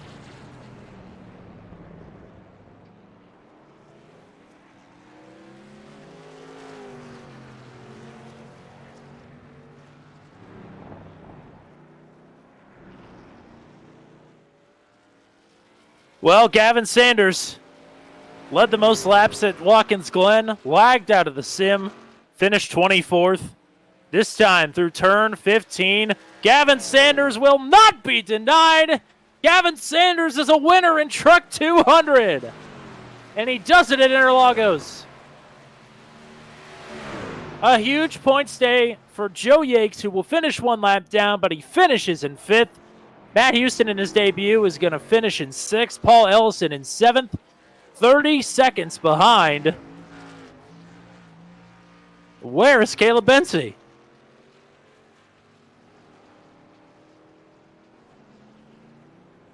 I don't see Caleb Bency. Well, Dakota made crash. I have no idea.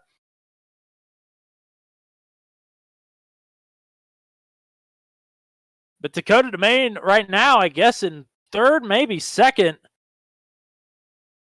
Because I don't know what happened to Caleb Bency. Caleb Bency made contact with Jeff Smith and then just stopped. Did he run out of gas? I have no idea, but Gavin Sanders, or rather Dakota Domain, is going to finish in 2nd. Scott Patton then is back on the podium. Caleb Bency is manually disconnected. He's still going to finish in 4th, though. What the hell just happened? I have no idea. I do not know either. Oh, Mike Bency confirms he ran out of gas. Oh my gosh, you're kidding me. Yeah, going back, looking through turn number 8. Coming through turn 7, he is out of gas coming through the horseshoe. So less than half a lap short, he runs out at the end of Sector 2. Oh my goodness. But a 4th place finish for Caleb Bency, but I'm sure that doesn't take away from the fact that he was going to finish in 2nd. But that moves the Dakota demigod, Dakota Domain, up to P2. And that is incredible. Let's go ahead and... Actually, is Gavin Sanders doing his burnouts yet? I think he actually just crashed and went back to the pits already. All right, so let's go ahead and give you the full finishing rundown then. Gavin Sanders, career win number 1. Dakota Domain is going to finish in 2nd here. Best career Truck 200 finish for him here tonight. That is fantastic. 3rd career top 10. Scott Patton still has yet to finish off the podium after the last lap turn of events there. He finishes in P3. Caleb Bency then is going to get a DNF, but a 4th place finish in an unbelievable turn of events there. Joe Yakes, a hard charger here tonight, is going to pick up the final position in the top 5. Huge points night for Joe Yakes. Big ups to him. Matt Houston in his debut, a hard-fought 6th place finish for him. Paul Ellison, a 7th place finish, another big points day for him. Michael Fish in his return, I mean, it was another, every position was hard-fought here tonight, but he's going to come home in 8th. Troy Thomas then with a top 10. I believe that's his best career Truck 200 finish here tonight for Troy Thomas. And I'm actually just going to go look. It actually is not. He finished 6th at Talladega. I forgot about that. So, but still, second top 10 on the season for Troy Thomas. An awesome run for him here tonight. And another top 10 for Jeff Smith. Racking them and stacking them. Good to see Jeff Smith with his second top 10 finish of the season. Then DNFs, unfortunately, here tonight for Christopher Kresge in 11th. Devin Armstrong, a debut here tonight, does not go to plan, but he'll have another chance to get at it next week at Daytona. He finishes 12th here tonight. Andy Poliski and Steve Roman 13th and 14th with their problems here tonight. Tomorrow's going to be a big night for Mr. Andy Poliski, though. So excited for all that tomorrow, and we'll tell you more about that here in a second. But first, we've got podium interviews, and it's another trip up to Booth 200. A bit more unexpected this time for last week's race winner, Mr. Scott Patton. Welcome back to the booth. Are you exhausted after that one? Yeah, I've never worked so hard for a third place before, ever. Yeah, certainly exhausted. And on top of that, I don't know that there's ever been a time that I don't necessarily feel like I deserve the podium.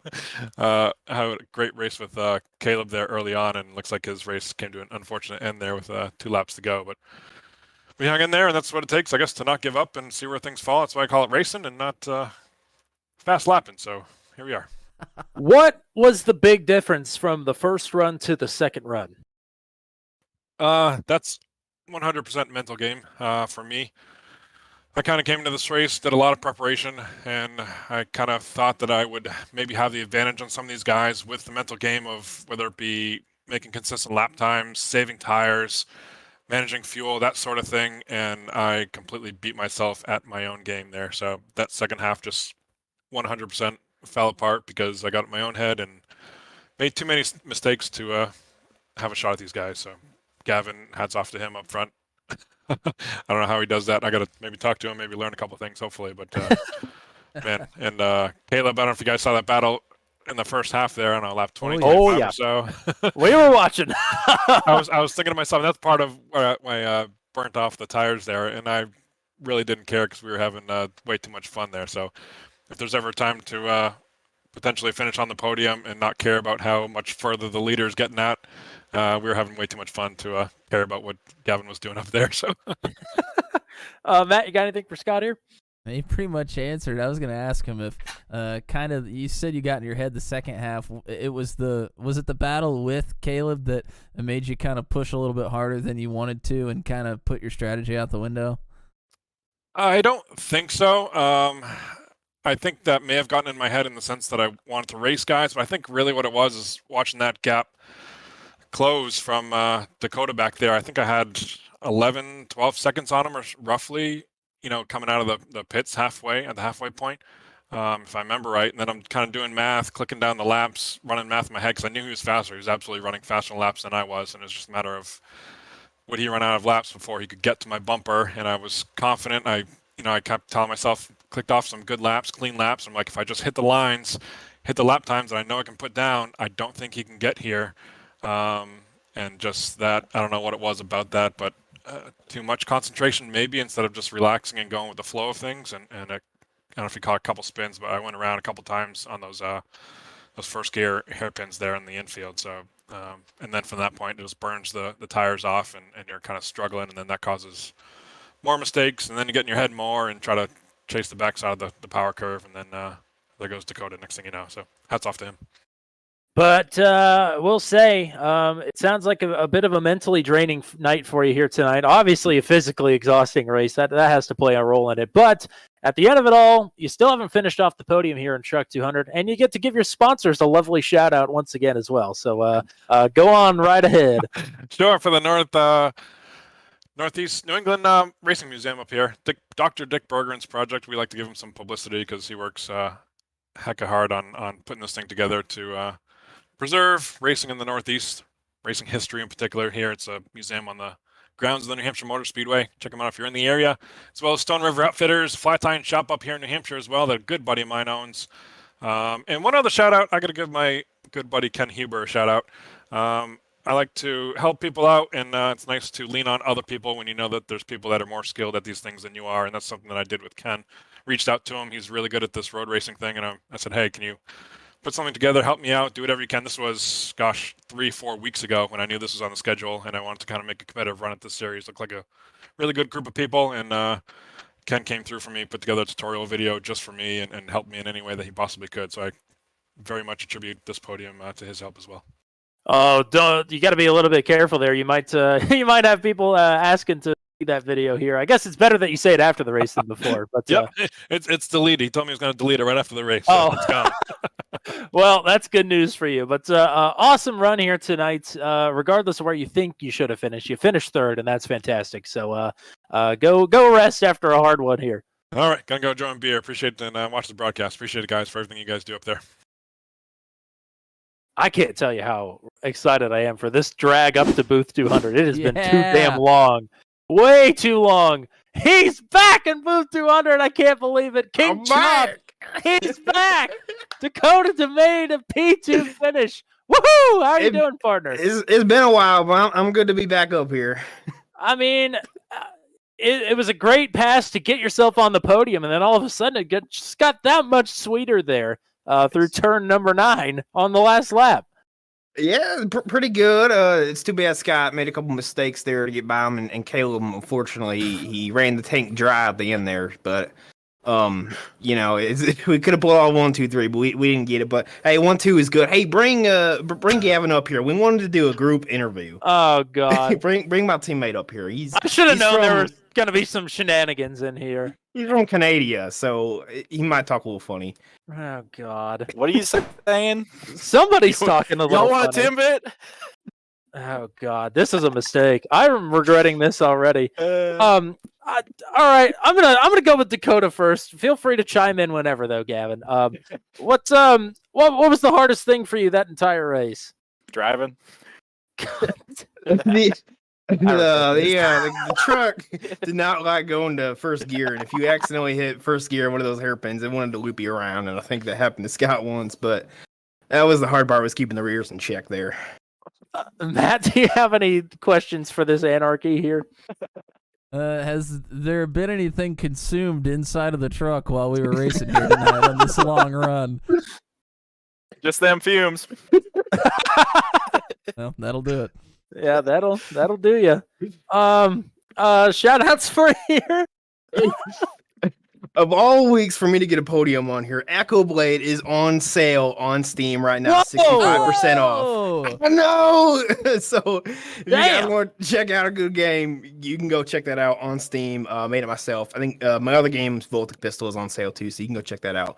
And I'm gonna go ahead and speak normally here. This is my actual voice. Sorry for putting on a little bit of a show there, but what?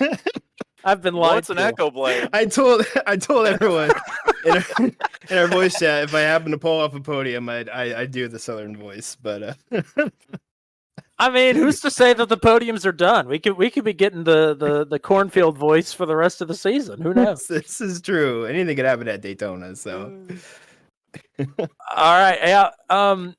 I don't really know how to end this. I guess you can hang out while we talk to our race winner as well, if you want. I'll stick around because it's finally time to talk to Gavin Sanders as a race winner here in Truck 200. You've been knocking on the door for so long, and now the time is here. And in absolutely dominant fashion, disappointed you didn't win by an entire minute, but it was close. I mean, Dakota also requested that I let him lead a lap in the pit cycle there, so. I did, yes. I was going to say, you gave up 3 seconds chatting mid-race, which is an interesting strategy. This is also a good point. Just wanted to make sure the broadcast was running smoothly. It was going pretty well, even gotta before keep an that, eye on you actually. guys. Yeah, we appreciate being looked in on. I mean, I guess the most exciting part of the race for you was that first lap rumble with you and Caleb both getting through on Scott Patton and then battling it out for a lap for yourselves there. Yeah, no, that was definitely interesting. I opted to start in first gear, regardless of what Dakota says. I didn't spin the rears, and managed to get a pretty good start. And then Scott and I had a bit of a miscommunication, it seemed. But and then next thing you know, Caleb came through to take the lead. So it was definitely not as I was expecting, but it nonetheless it worked out pretty well, and I'm just glad to win one. Matt, what do you got? All I want to say is congratulations. It's well deserved. You had one stolen away from you, so it's fitting that you get one on the next road course. And I would just like for you and Nathan Reynolds to get together so you can give him some pointers on texting and driving and actually completing a win for a race rather than throwing it away. Oof. Ooh, that's tough. Yeah. I mean, the texting and driving, I don't know. The internet situation, that's Canadian problems. Yeah, I guess you both have one up on each other. But shout outs for you here. Well, obviously, big shout out to Sunset Arctic Graphics. If you guys didn't hear already, the Steam Spring Sale is currently ongoing. Echo Blade, Dakota's hit game, is currently 65% off. So make sure you buy Echo Blade on Steam. Okay? Yes. It's on Steam. Okay, and other than that, for now, I mean, thanks to Team Raceverse and to you guys for putting up with our crap and putting on an awesome broadcast. There's nobody else's crap that we'd rather put up with, so we appreciate this tag team interview. And congratulations on the big win. It's long awaited and well deserved. So go party hard. Thanks, guys. Thank you, guys. And they have been evicted. I think that was history. I think that might be the first double interview from first and second in Turn 200 history.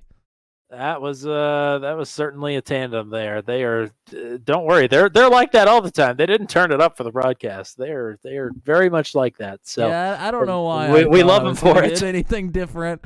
Yeah. Should have known when they finished first and second that some shenanigans were incoming. But yeah, and also shout outs to their teammate Caleb Bency. They could have had a podium sweep there, but man, just a one little bitty miscalc there on the fuel. But that shouldn't take away from what a fantastic race that he ran and what an aggressive race that he ran as well.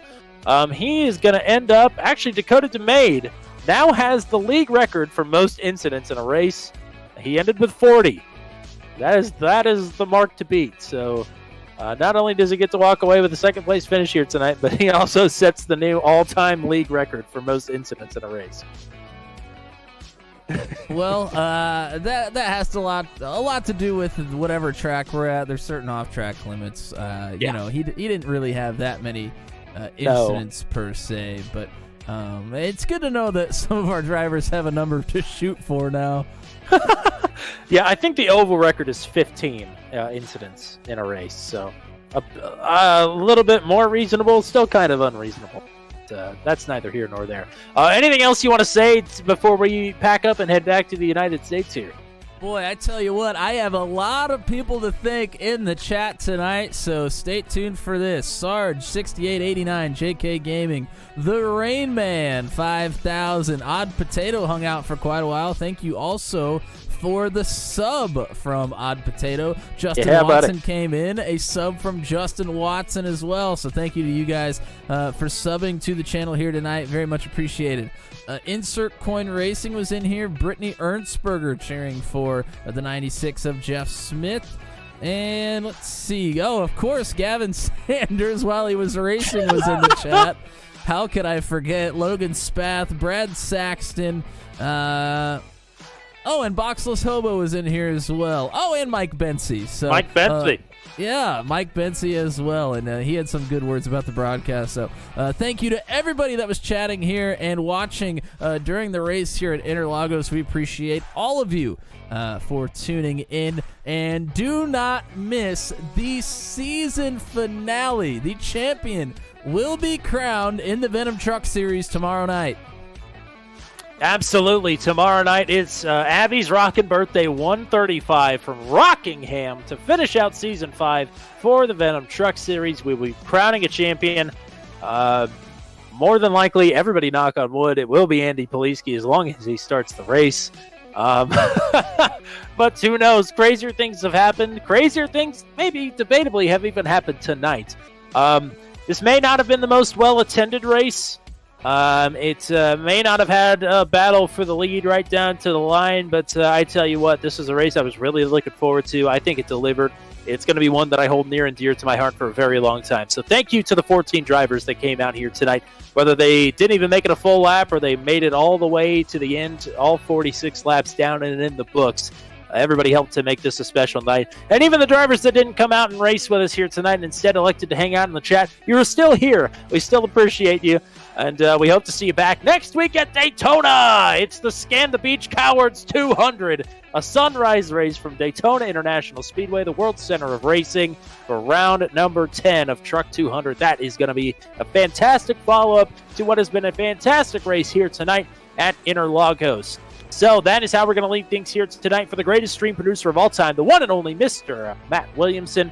I've been Tommy Cook. Until we meet again here on Turn 200, we say so long from virtual Autodromo Jose Carlos Pace Grand Prix layout Interlagos, where Gavin Sanders is finally victorious in Truck 200. Have a good night, everybody. We'll see you tomorrow.